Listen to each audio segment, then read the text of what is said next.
El Niño ప్రభావం ఉంటుందని భయపెట్టిన ప్రకృతి ఏరువాక నాటికి రైతులను కరుణించింది. కాస్తో కూస్తో వానలు పడటంతో వ్యవసాయం పుంజుకుంది. జగిత్యాల జిల్లాలో రైతాంగం పసుపు, అంతర పంటగా మొక్కజొన్న వేస్తూ ఏరువాక సంబురాలు జరుపుకుంటున్నారు. ఇదే అంశానికి సంబంధించిన మరింత సమాచారం మా ప్రతినిధి రమణ జగిత్యాల నుంచి అందిస్తారు.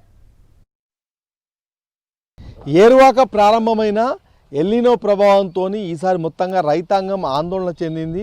అయితే నిన్న మొన్న కురిసిన కొంత వర్షంతో భూమి ఇప్పుడు చదును కావడంతో వ్యవసాయ పనులు, సాగు పనులు పుంజుకున్నాయి. ముఖ్యంగా రైతాంగం అంతా కూడా ప్రస్తుతం మల్యాల మండలం మద్దుట్ల శివారు ప్రాంతంలో ఉన్నాము. ఇక్కడ రైతులు పసుపుతో పాటుగా మక్క అంతర పంటగా వేసి మొత్తంగా దుక్కి దున్నుతున్న విజువల్స్ను దృశ్యాలు మనం చూస్తున్నాం. అయితే ఒకసారి మనం రైతులతో మాట్లాడదాము. ముఖ్యంగా ఎల్నినోకు మనం ఇప్పుడు ఇట్లాంటి వాతావరణ పరిస్థితులను గుర్తించడానికి ఇవాళ మనము వెదర్ యాప్స్ను ఉపయోగిస్తున్నాము. అదేవిధంగా వాతావరణ శాఖ చెప్పే విషయాలను పరిగణలోకి తీసుకుంటాము. కానీ ఇవాళ ఉన్న పరిస్థితుల్లో ఈ యాప్స్ అదేవిధంగా టెక్నాలజీ మనకు సహకరిస్తుంది. కానీ గతంలో మనం చూస్తే ఒకసారి రైతాంగము వాతావరణ పరిస్థితులను కప్పల అరుపులతోని అదేవిధంగా ముఖ్యంగా కొన్ని పురుగులు అంటే ఆరుద్ర పురుగుల వంటివి రావడంతో మొత్తంగా వర్షాలు ఎక్కువ పడతాయా లేదా అనేది గుర్తించేటివాళ్ళు. సో మొత్తంగా ఈ ఎల్నినో పైన రైతాంగం ఏమంటున్నది ఒకసారి మనం మాట్లాడించే ప్రయత్నం చేద్దాము. అలా చెప్పండి, ముఖ్యంగా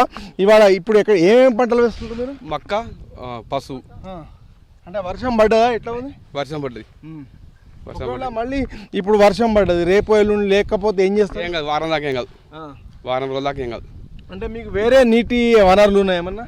బావి ఉంది.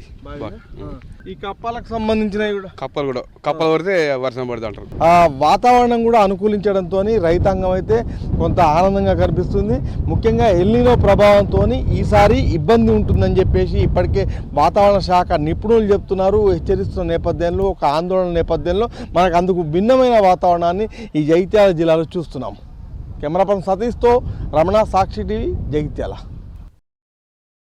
మరిన్ని అప్డేట్స్ కోసం ఛానల్ ను సబ్స్క్రైబ్ చేయండి. నోటిఫికేషన్స్ కోసం బెల్ ఐకాన్ పై క్లిక్ చేయండి.